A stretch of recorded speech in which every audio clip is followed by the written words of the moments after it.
Well, good day, ladies and gentlemen. Right on this beautiful day, we're gonna be having ourselves today. Well, I go by the name of Pros_96. Glad to announce that we made a comeback with our brand new season show, The Voice of Artists. We're super excited, of course, that on this day we're gonna be hosting ourselves a legend, a hitmaker, and an icon living. Most of you know him by the greatest hits of all time that he ever worked on, such as like Sbalam Daily, Dom Zodwa, Ding Dong, and many more wonderful hits he ever worked on. Well, allow me to announce on stage, Mr. John Nina. Ding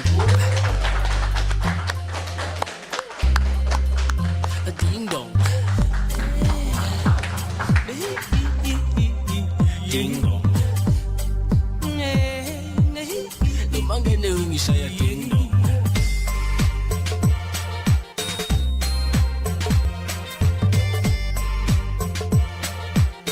Lo babe sung shaya ding dong. Your background, like you grew up in a background of music, like both your parents are doing music. Yes, I grew up in a musical family, born in Guatemala Springs, a white city. Yeah. My township is called Last Town. Yeah, it's me. with confidence, of course. My father had a band and my mother was a backing vocalist. And I think since the age of 4, they started traveling with me. And from the age of 6, I started learning to play drums. Yeah. Professionally to play drums at the age of 10, 11. And then I started playing piano at the age of 12. At the age of 13, I started production. At the age of 14, I released my first LP. Not upload, LP. Yeah, LP. Yes, that was in 1980, if I'm not wrong. Yeah, it's a long time. Yes, ma'am. Yeah. So like, besides like music, on your spare time, like what else do you do? What are you doing? When I grew up, obviously, Elokshini, what we did the most at the time is to play soccer. Yeah. That's what I played. And on my spare time, my hobby was to race cars. Race cars? Yeah. Yes, I enjoyed race cars. I got to a point of getting to Formula 1. But then in 2001, I had a car accident and I couldn't play that soccer nor race anymore. Injuries. So yeah, plenty injuries. Yes. And then I focused on nothing but music, nothing else. Nothing else in music, okay. So like growing up, what were the hardest like moments you ever like had in your life that ended up inspiring you to move hard and work hard and end up like being the brand you are today? But there's always been challenges. There's still challenges even today. Yeah. But there was challenges was when I first got to the limelight. When I got popular. I got popular very young. I think I was still at Kenneth Masekela at the age of 15, 16. I bought my first car when I was 17, and it was hectic, to be popular because I think when I was 17 I got my flat and moved to Joburg when Hillbrow was still Hillbrow, when Yeoville was still Yeoville, not the way it looks now. Yeah. And the challenges of fame was mostly to be around the people that believe that in the music industry all you need is drugs to survive and to make it, which is not true. That was a big challenge. Another challenge was Abu Maria Podesta, the ladies. That is, of course, they throw themselves at you like you won't believe, and that was another challenge. So Maria Podesta dropped. Yeah, then it was hectic. It was heavy by that time. And finally, the challenge was also to handle money, because when money comes and you're young, you have no responsibilities, you tend to blow it, which I did. I think I blew a lot of money when I was growing up, and it got me into trouble somehow. And as I was growing up, fortunately, I met a lot of giants in our music industry. I got to be a partner with Rechi Kapapiri, the late. I got to work with Brahim Masekela. I got to produce Brenda Fassie when I was 20 years old. And we had to do the production in London, which was another highlight, and I had to out of the country for the first time, all the way in the UK, and I learned a lot of things when I was there. I learned a lot of production, sound engineering and mastering. And yeah, other than that, I think from the elders I learned that if you are humble and you take things easy, you live longer. Definitely. Yeah. So looking back in time, you've worked on grade 6, like Sibala Daily. Like, was the situation real, like, or it's something that you thought about creatively, like as an artist? Most of the songs I wrote are based on what I saw or what I still see even now as I'm growing up. Like Sibala Daily is still relevant now. It talks about the women abuse more than anything. And Usbali was abusing, rather, I would put it like my sister, but it was not necessarily my sister, it was a neighbor. And when I wrote this song, I made it personal. Like, yes, Bali Melute, you cannot survive and be in a relationship and thinking the way to deal and handle situations or respect is to eat them. It's definitely not the way. So I sang about it. And to date, I think it's still very, very relevant because you can see there's a lot of violence and there's still men who believe that if you want to be a man and you want to be head in your family, you must use violence. And that's completely utter terrible mess. Yeah, that's one. Yes. So how did like your family take it when you told them that you want to take part like in the music industry? Because like I believe they also like face the same challenges.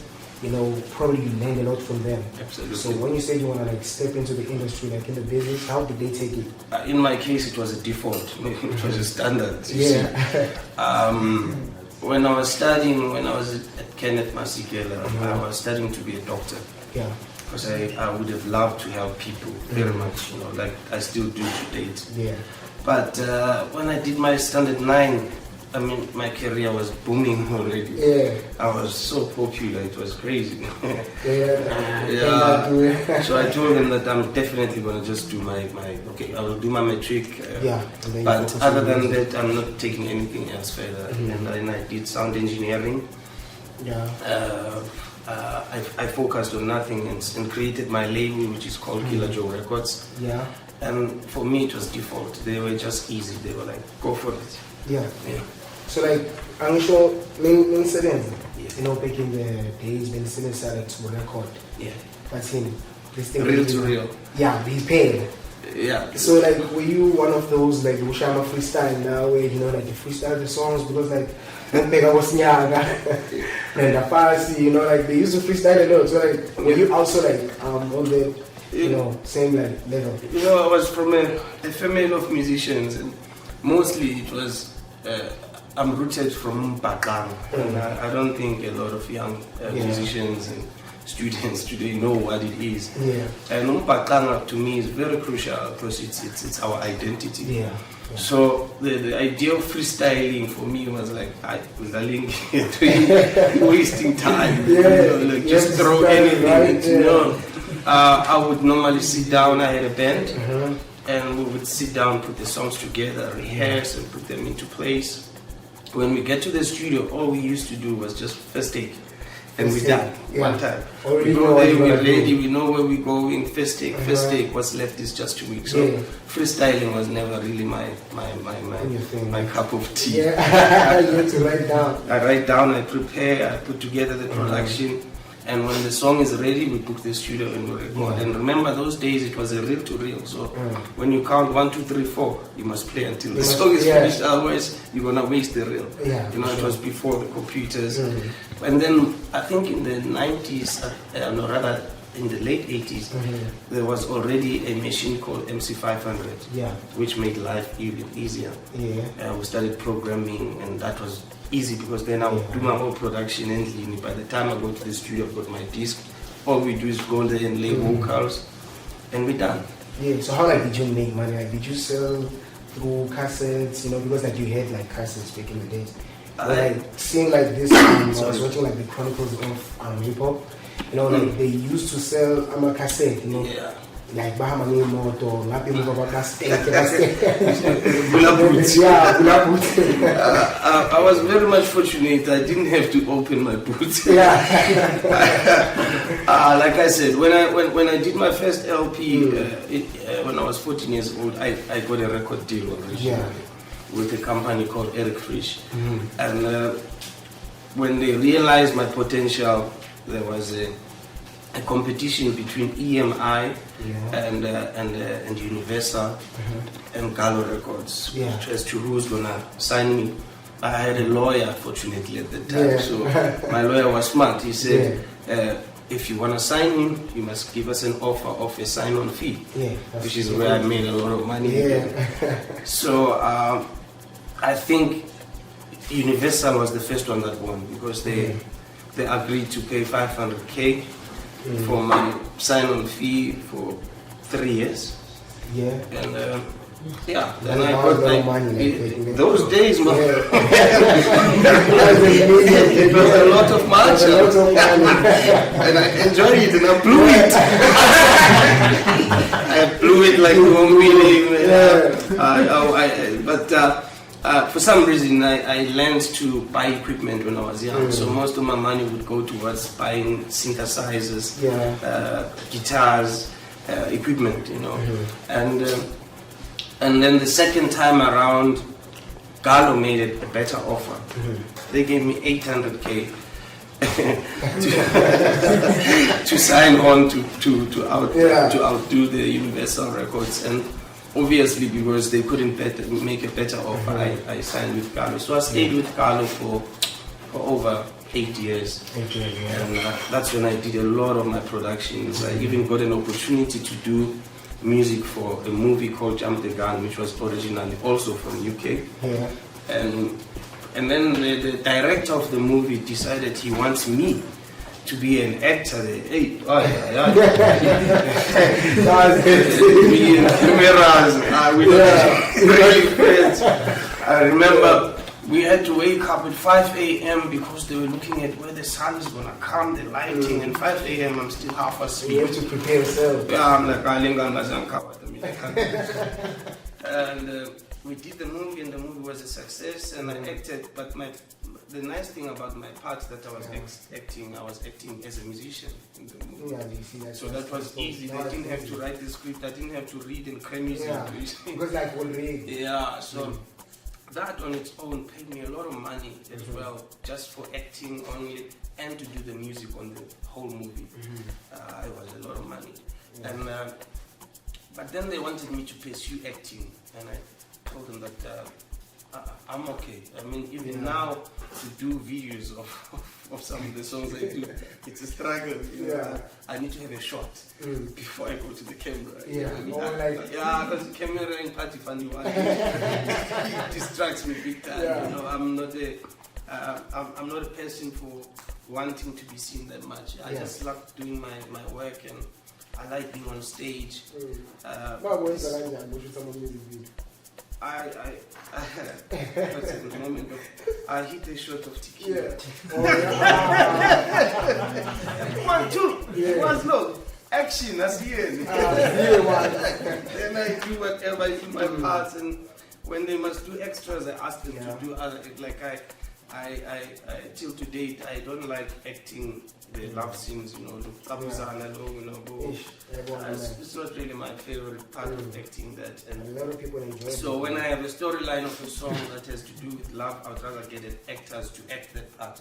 And I'll just be there to sing my part. But like, a lot of people enjoy kissing on TV. Like, that part like it. I think it's their choice. It's their choice.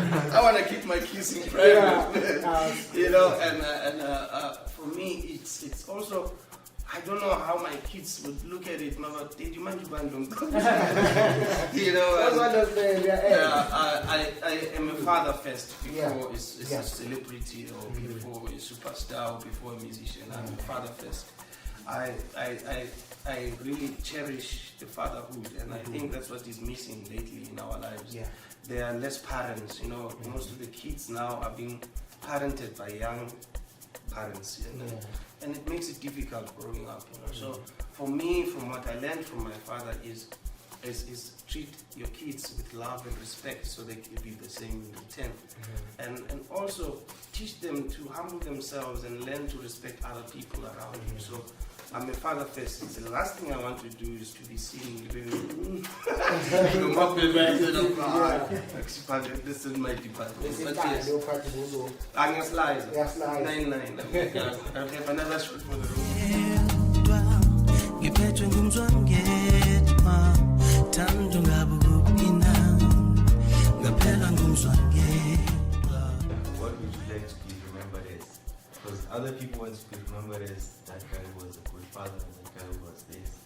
What would you like to be remembered as? You just answered my question. I want to be remembered as a good father. Yeah.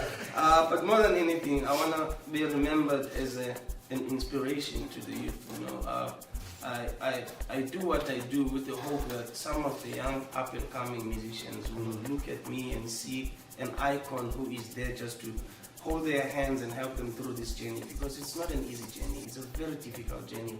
And if you don't take it serious, it won't take you serious. So if I can be remembered as just this humble icon, it's just Pile Kasi, I'm the happiest. Thank you. Thank you. Yeah. So another one. Hello. Sure. I go by the name of Sikeke. What I would like to ask is, with the rise of depression, especially this Reykjavik situation, what's your take on that, and what can you, like, as an elder, say about such things? Because I know for a fact that in the past, people like Brenda Fassi were character assassinated by the newspapers. But then today, social media is the one that's taking lives. So what's your take on that?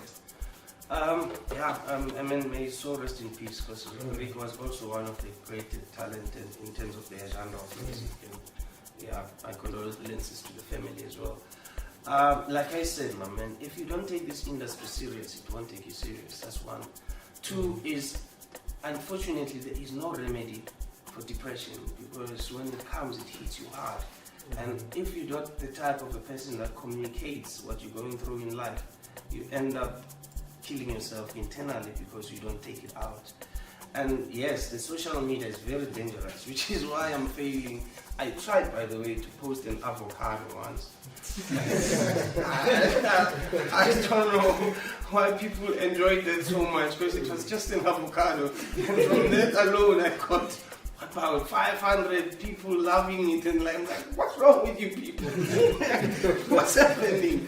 You know, and personally, I do have the Instagram, I do have the Facebook, but the only thing I communicate through that is my music. I try and keep my private life private. You know, my personal things are my personal things. And I think the problem is that eventually with the social media, you are now forced to show off your cars, you are now forced to show off your bling blings, you know, and some of them are even showing off things they don't have. You know, that on its own, you are actually welcoming depression, because when people realize that you really don't have what you say you have, people are going to look at you badly, and that will sadden you. And once you say, depression will knock in, and it's finished about you, sadly. So I would say, do the social media, but rather talk about your work and live your private life private as possible.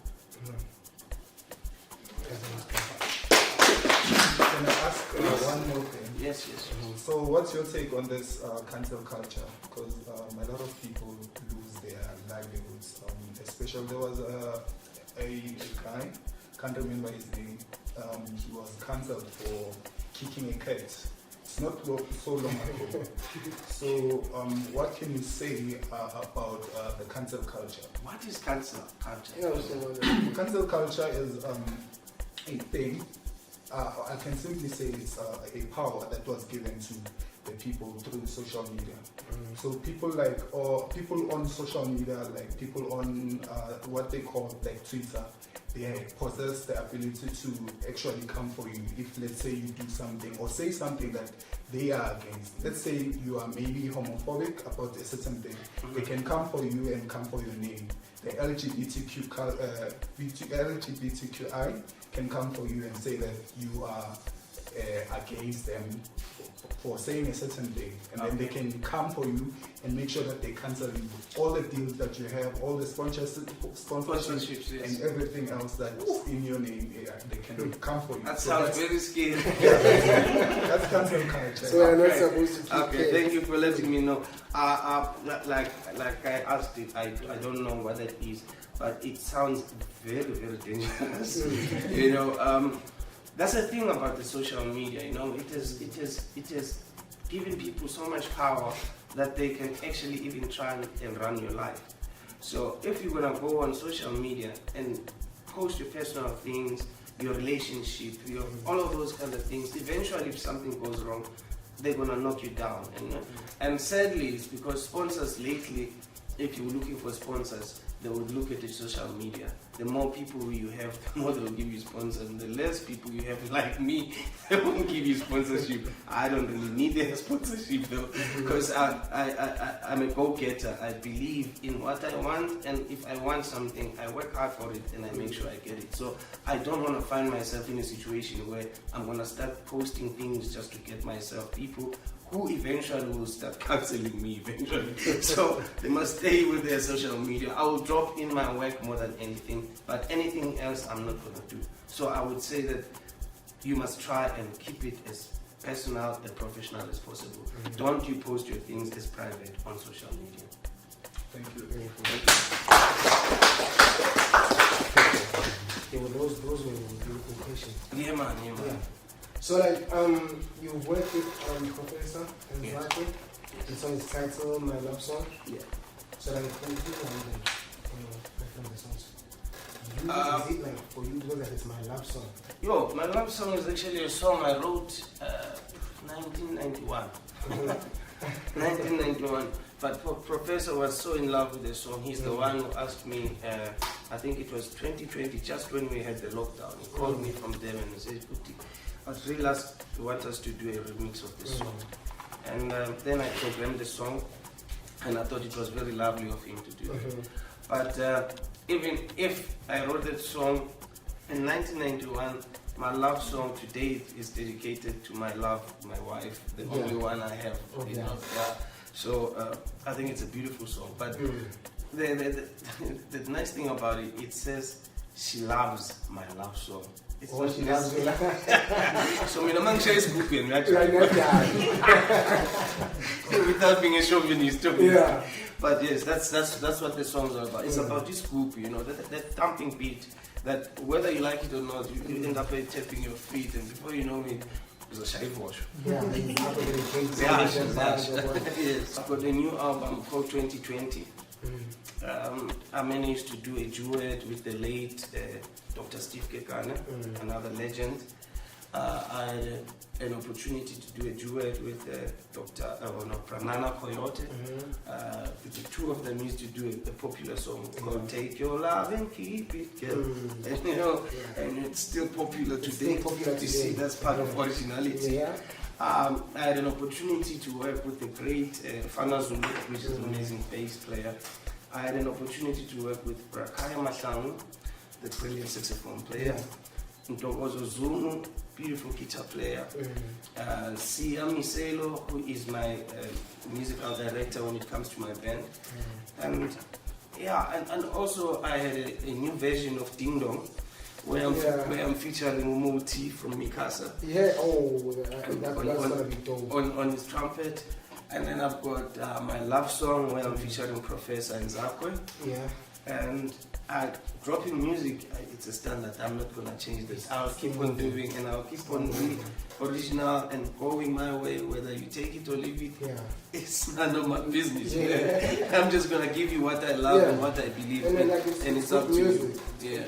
So you said like we come to another show, but like I had colleague in the audience. Thank you. So thank you very much for coming. Thank you. I appreciate you. Thank you. So like in closing, what would you say like to the youth today? Not only to the youth, but I would love to see more downloads of my music. Yeah.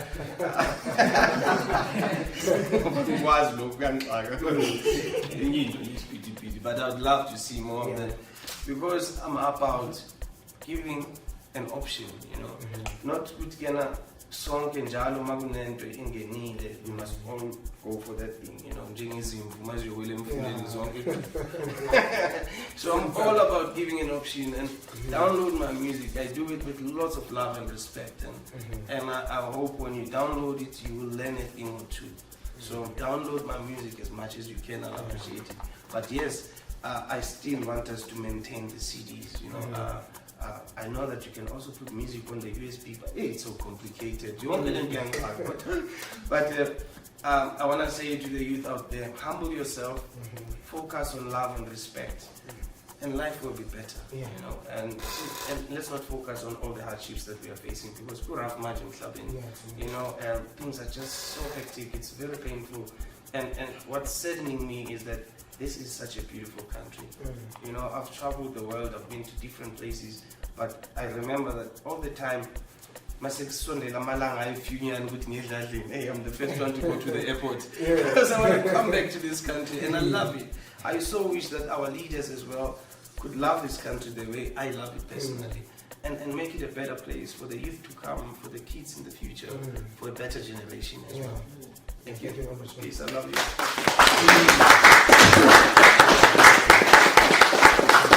That's said, like Toronto, that we've come to the end of our episode, like our first episode, but like it was very amazing. You know, we had the story on David who's reading beautiful words of encouragement from our legend.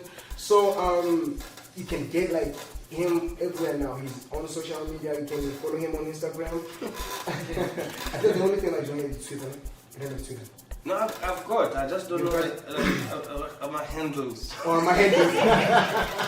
But I've got it all. Yeah. You just Google Jonina, you'll find some things there.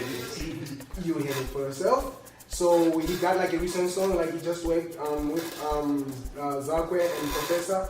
Titled My Love Song. You can get it on YouTube. And yeah, download the song. The music still pure, beautiful music from our legend. He's still dropping more music. And from me to you, thank you very much for watching. Don't forget to subscribe.